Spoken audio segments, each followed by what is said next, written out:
about 40 things. What else is new? I am just got done with a visit with Weston, and I promised that I was going to do, besides a 7 of 12, that I was going to do an update with regards to details on the bludgeoning. I get my car wash monthly membership in Franklin Park, and it's kind of by where my kids live and where I visit Weston, at the DCFS office, Hillside. So it's about one town away.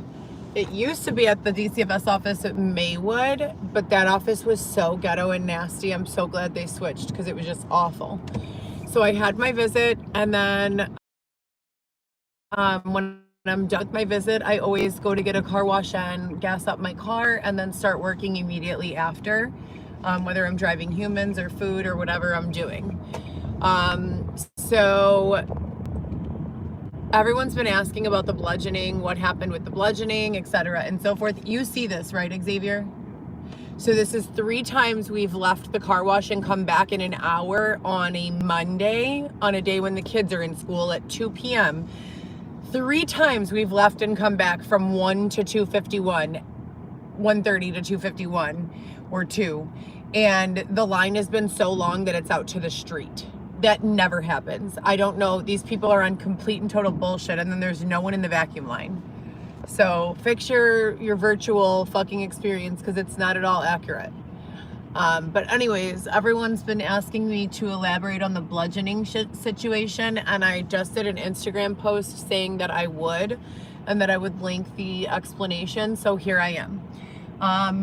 Now, if you've been following along and you've watched 1 through 6 out of 12 of the explanation as to how I became houseless in the first place, you know that I was a medical administrator, that I was working at Northwestern Hospital for 6 years for the departments of rheumatology and endocrinology with very prestigious physicians. I left that job to become an office manager at a private ophthalmology practice, and just 3, maybe 4 months after doing so, I got a job working bottle service.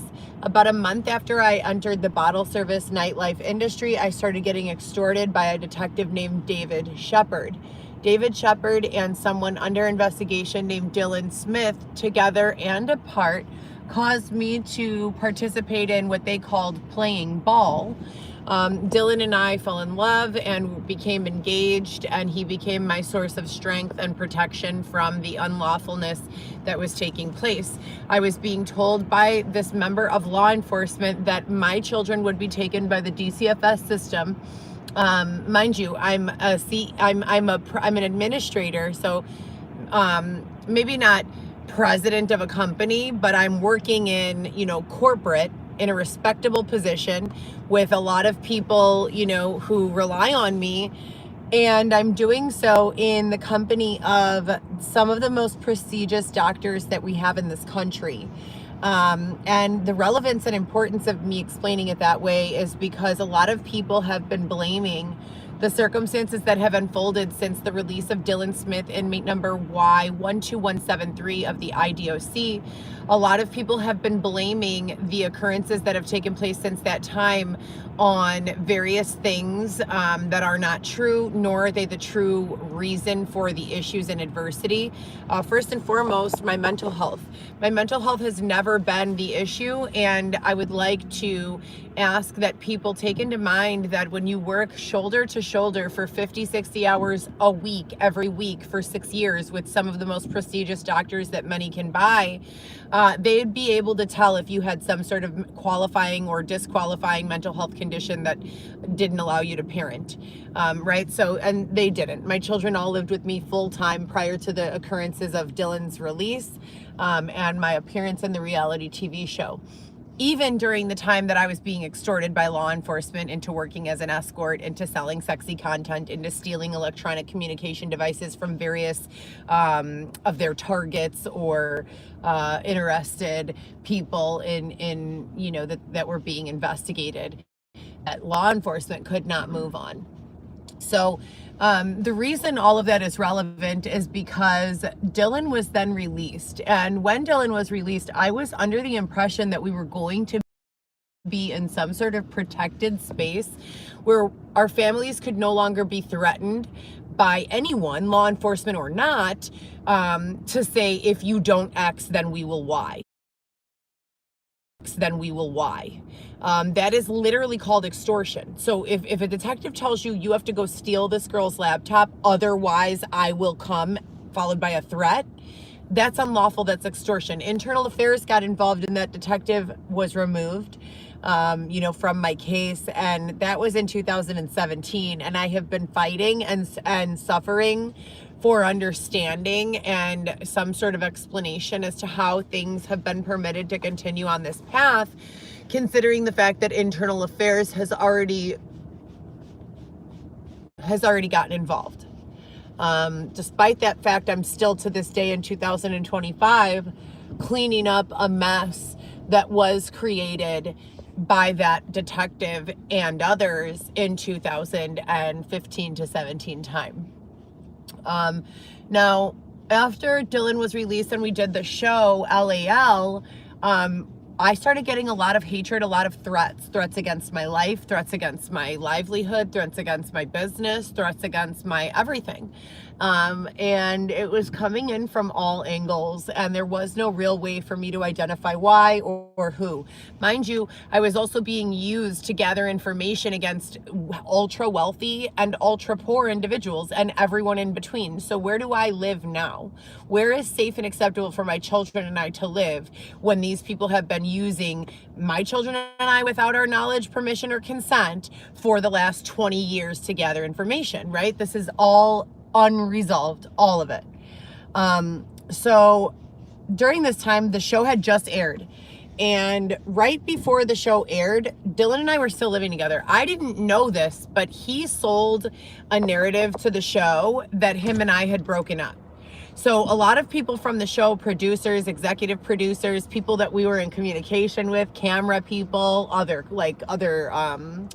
actors on the show or people participating in the show, contestants, participants, whatever you'd like to call them, they all believed that we were broken up, and we were not. We were living together. We were in a monogamous relationship together. We were engaged to be married. We woke up every morning and went to the gym together and worked together all day selling renewable energy. This is before I met Xavier, obviously. So one day, after Dylan and I broke up, and when I say broke up, I mean I went for an order of protection against him because I thought he was going to kill me.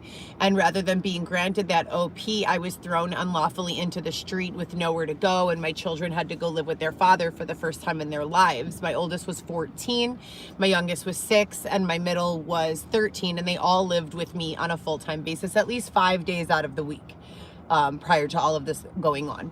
So after I had faced about 6 months of adversity with regards to housing instability, and I was living in the backseat of my Cadillac CTS, I met some guy. It was at Export Melrose Park, so right down the street from here, North Avenue, Melrose Park Export. The guy was walking. He looked upset, disturbed. I had just gotten done with my workout. He was in the parking lot of the Export, and he began engaging in conversation with me.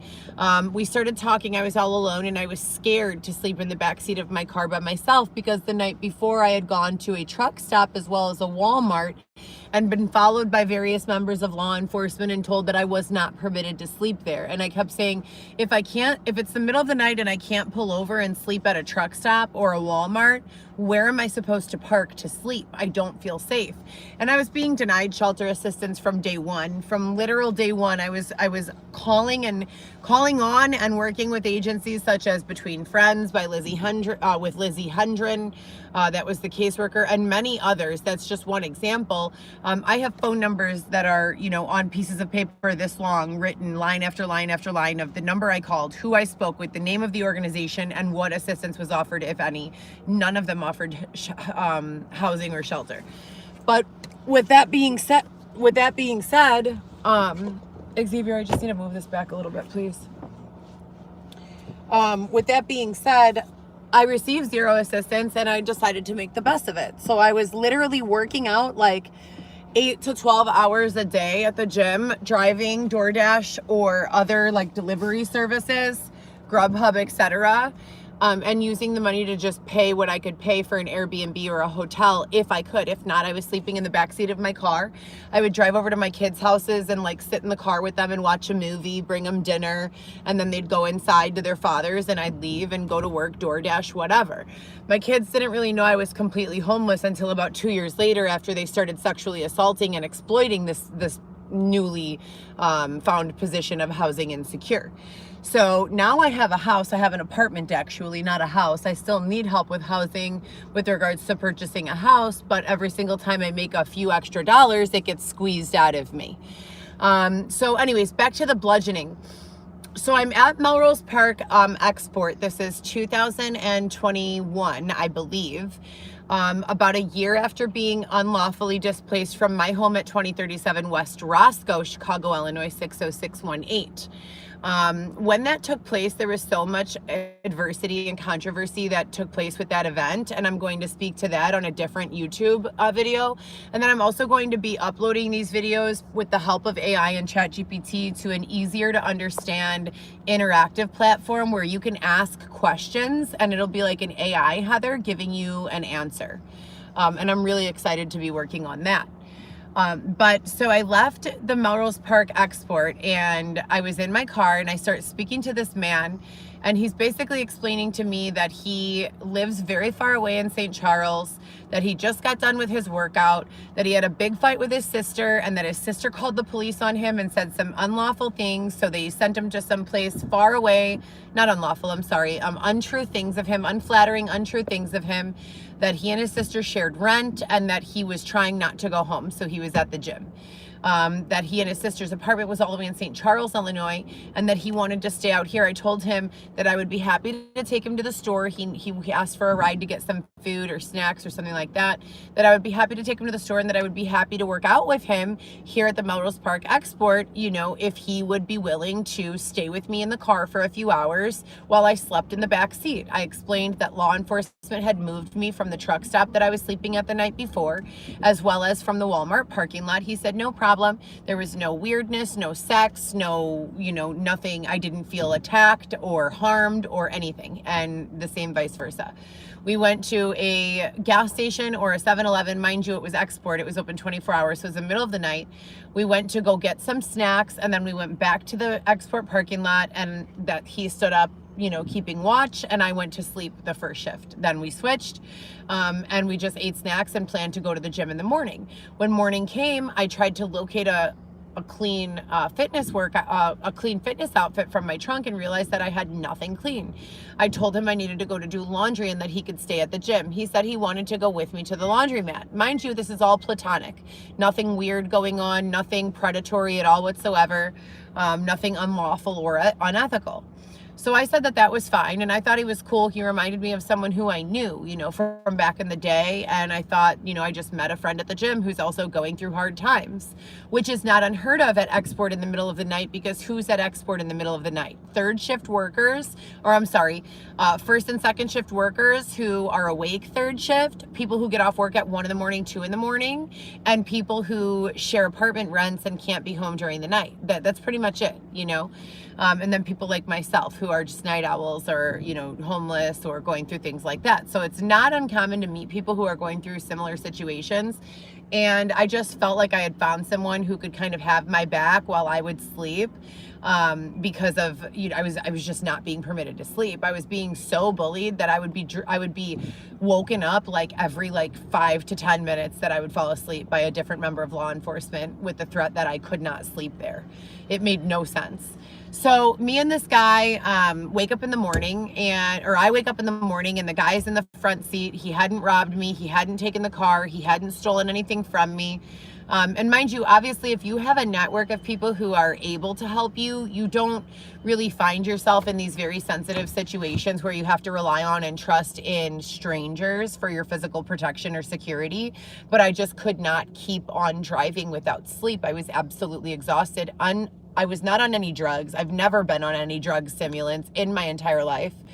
And so everything's going normal with this guy. I say I'm going to go throw in a load of laundry and come back to the gym. He says he wants to come with me to the laundromat. I go right here at Grand Avenue and Manheim Road. I throw in my laundry. I say, let's go get a car wash and a gas up while we're doing the laundry. He's down for it. We come to the gas station. We had never had any sort of, the car wash. We had never had any sort of adversity or like a negative word to say about the other. We never had an argument. We only knew each other for like 24 hours at this point.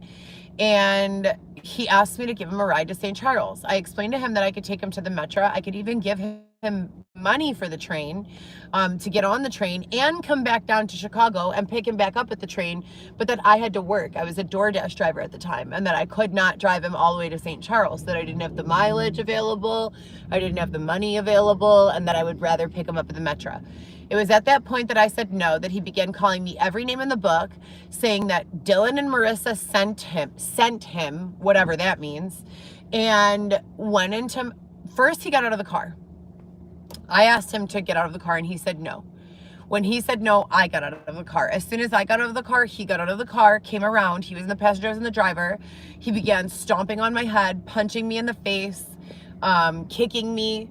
I tried to run away. He grabbed me from around my legs and dragged me down to the ground. I landed like literally face first where he began to kick me, step on me, punch me.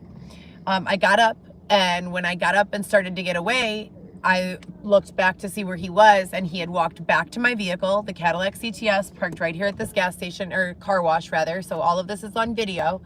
He went into my back seat and he grabbed my tire iron.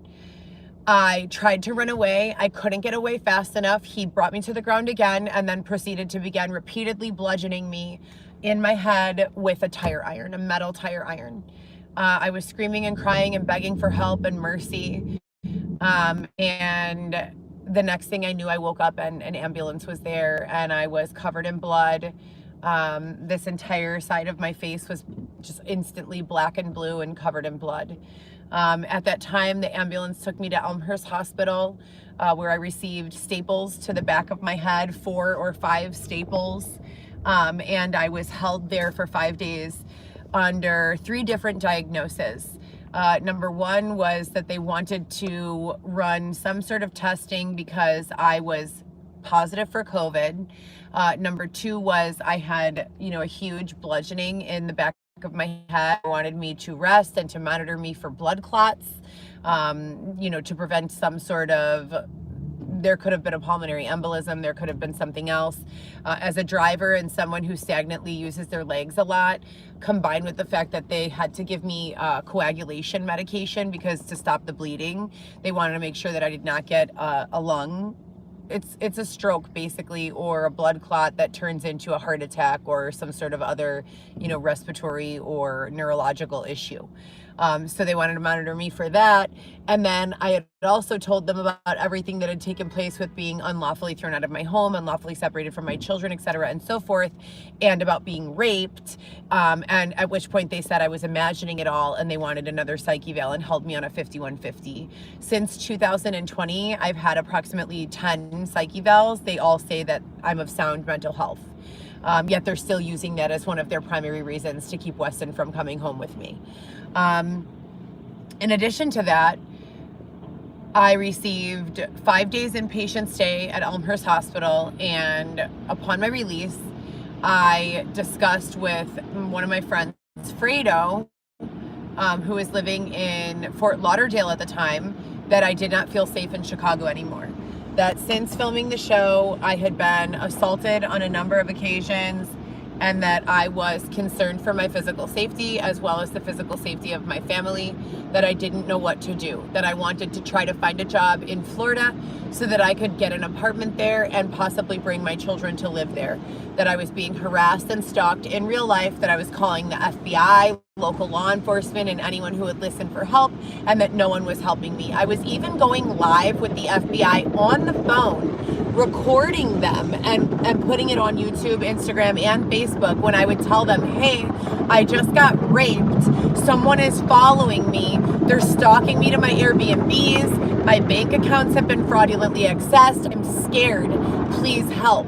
And the FBI would laugh on the line and say, or whoever was, presenting themselves as the FBI would laugh on the line and say, go check yourself into the psych ward, crazy, or something else like this.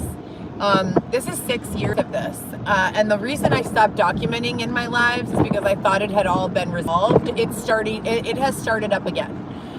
So that's what happened with the bludgeoning. It was literally a matter of me being used and abused, left outdoors, refused my right to have a good night's sleep for days at a time, being bullied and moved around by both law enforcement as well as non-law enforcement authoritative figures. And just out of desperation of not having sleep and being fearful for my physical safety, letting down my guard and being more friendly with someone who typically under normal circumstances I would not have been that friendly with, and trusting that they would have my back, and they literally ended up physically assaulting me with both their fists as well as, a tire iron. So after I was released from the hospital, I did go to Florida. I got a job at Rose Bar, Tampa Bay. I started working there for 3 or 4 days. I had several issues that were going on here in Chicago, so I needed to come back, and that is when my vehicle, a Cadillac CTS, was intentionally sabotaged mechanically for the 3rd time and rendered immobile in Valdosta, Georgia. And I'll be discussing the rest at a later time.